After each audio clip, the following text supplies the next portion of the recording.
Eu lembro, eu falei, eu não quero assim. E eu tinha um lance também religioso, e eu rezava muito pra Deus e ao mesmo tempo, né? ajuda. Eu não podia nem pedir ajuda pros meus pais, porque a gente não tinha esse diálogo antigamente.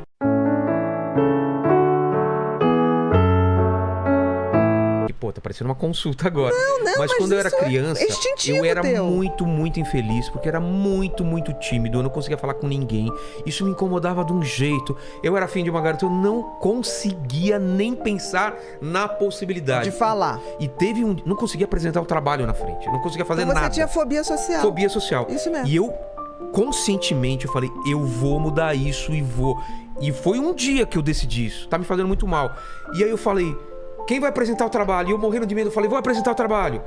Quem vai chegar naquela garota? Eu vou chegar. Cara, e eu não sei, eu me joguei. E eu fiquei tão feliz de cada conquista que eu e isso de criança, tô falando eu entendi. Sexta, sétima série. Mas me fazia mal de um jeito que eu não conseguia viver. Eu não conseguia falar pros meus pais. Chegava a visita em casa, eu desenhava, mostra o desenho. Eu me escondia no quarto. E aquilo me fazia mal, eu não conseguia me relacionar com as pessoas. E aí eu fui vencendo isso aos poucos. E até hoje eu sou tímido, mas eu consigo, eu sei Você como vencer. Você sabe que vai dar certo.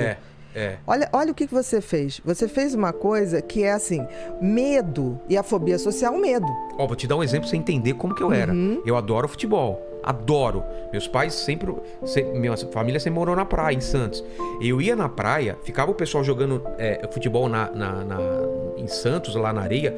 Eu era incapaz de pedir pra jogar. Eu ficava atrás do gol, buscando as bolas durante 1, 2, 3 horas. Louco pra entrar. Louco pra entrar. Alguém falou, você quer entrar? Eu falo, quero. Eu era incapaz de falar, posso entrar? Eu não conseguia pedir pra jogar então futebol. Você não conseguia levantar o dedo pra tirar dúvida da escola. Nada. Porque a fobia social é isso. Você tem pavor de ser centro, né? Pavor de uma menina olhar pra mim e eu era afim dela e eu falava, o que eu vou falar? Entendi. E eu lembro, fobia social mesmo. E eu lembro, eu falei, eu não quero assim. E eu tinha um lance também religioso, e eu rezava muito pra Deus e ao mesmo tempo, né? ajuda. Eu não podia nem pedir ajuda pros meus pais, porque a gente não tinha esse diálogo antigamente. Não tinha mesmo. E eu lembro quando eu fui vencendo isso, essa felicidade, falar, nossa, consegui apresentar o trabalho, nossa, consegui falar. E daqui a pouco eu tava fazendo piada, tava brincando, tava pedindo pra entrar no você abriu, por exemplo, na fobia social, né, que é a timidez excessiva. Você tem o circuito do medo extremamente ativado. De ser rejeitado. Não, de ser rejeitado, de não ser aceito, das pessoas acharem que você é ridículo, sempre de achar que você vai falar não vai agradar. Então é um circuito de medo muito grande que o cérebro tem. O teu era hiperativado. O que se faz para desativar isso? Eu tenho que ativar outros, que é o circuito da coragem. Medo é uma coisa que ele só tem uma saída, enfrentar. Porque o medo, se você for para trás, chega uma hora que tem uma parede. Não tem mais pra E onde ele ir. vai te sufocar. Agora, é interessante como o teu cérebro tinha uma questão de enfrentar os problemas. Não é comum isso. Mas eu tenho medos até hoje que eu nunca enfrentei. Cobra, por exemplo, eu nunca enfrentei esse medo de cobra. Mas vem cá, você tem cobra no teu dia a dia? Não. Isso é uma fobia. Fui obrigado, não fui Porque olha obrigado. só, olha que interessante. O medo e a ansiedade pode se manifestar de várias formas. Então você é um cara ansioso. Muito. Você tem uma personalidade ansiosa. E em alguns momentos você fez o que a gente chama de transtorno de ansiedade, que é o adoecer da ansiedade. Sim. Porque a ansiedade é uma coisa que todo mundo tem. Ela é ruim em quando... menor ou maior escala. Todo mundo tem. Porque a ansiedade, eu preciso ter ansiedade para levantar e ter um objetivo na vida. Ansiedade é um medo do futuro? Não, é assim. Ansiedade e medo é a mesma coisa. São duas faces de uma mesma moeda. Só que tem que o medo é uma coisa concreta. Por exemplo, se entra um ladrão aqui, a gente vai ter medo de uma coisa ali, tá? Que a gente sabe o que é. A ansiedade é um medo subjetivo. Eu não sei o que é. Aquilo não vai me matar. Por exemplo, falar na frente de uma plateia não ia te matar. Ninguém estava ali com a metralhadora. Mas o teu cérebro interpretava como uma questão de vida ou morte. Por quê? Porque certamente você nasceu com esse sistema límbico do medo mais ativado. Entendi. Aí você vai ver na família, tinha algum avô ou pai que tinha a mesma coisa, mas não tinha coragem de falar. Entendi. Porque na época não falava. Aí o que fazia? Era o cara que ia trabalhar num lugar que ele não precisasse lidar com o público. Era o cara que ia trabalhar numa fábrica onde ele ficava fazendo uma função de botar um parafuso ali, sem falar com ninguém. É que meus pais eram professores. Os dois eram de falar público, sabiam falar bem, assim, e eu Mas você pode ver que tinha um avô, uma avó. Ah, tá. Porque a genética não é pai e mãe. Genética é um jogo de probabilidade. Você pode pegar a genética de um bisavô. Entendeu? Que a gente sempre acha que é pai e mãe. Mas pai e mãe também já herdou a genética de avô e avó. Que herdou do bisavô e do bisavó.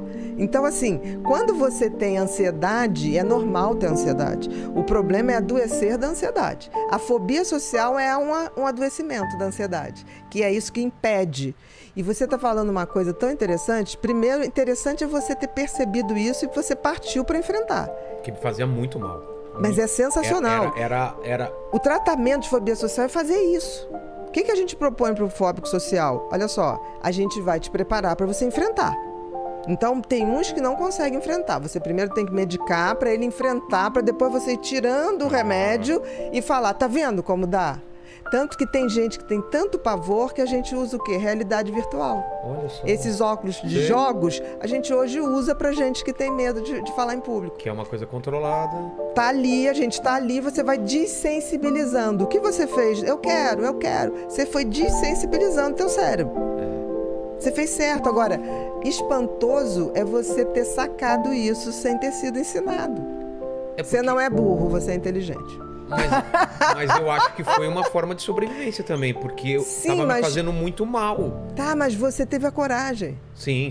Porque a maioria das pessoas vai evitar aquilo o resto da vida. Estamos falando assim de passar 3 anos assim, tomar decisão depois de 3 anos passando. Ok, mas você chegou ao limite. Porque o que acontece, limite, por exemplo, as pessoas que têm fobia social geralmente me procuram para tratar a fobia social quando entra na faculdade, quando vai ter que apresentar o TCC. Que não tem coragem. Que ele fala, agora não tem mais jeito. Como é que eu vou fazer? Agora eu tenho que... E tá entre uma das maiores fobias, né? Falar em público é uma das maiores... Fobia que tem. Então, vou te dar um dado científico.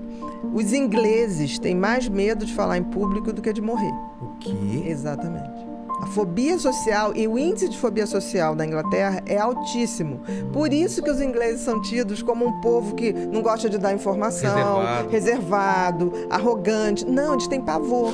Você imagina brasileiro que chega em Londres e vai pedir uma informação. Ei! O cara que é fóbico social, baixa a cabeça. Ele sai correndo. Entendeu? Aí todo mundo chega e fala assim, os ingleses são insuportáveis. Fóbicos. Eles têm pavor.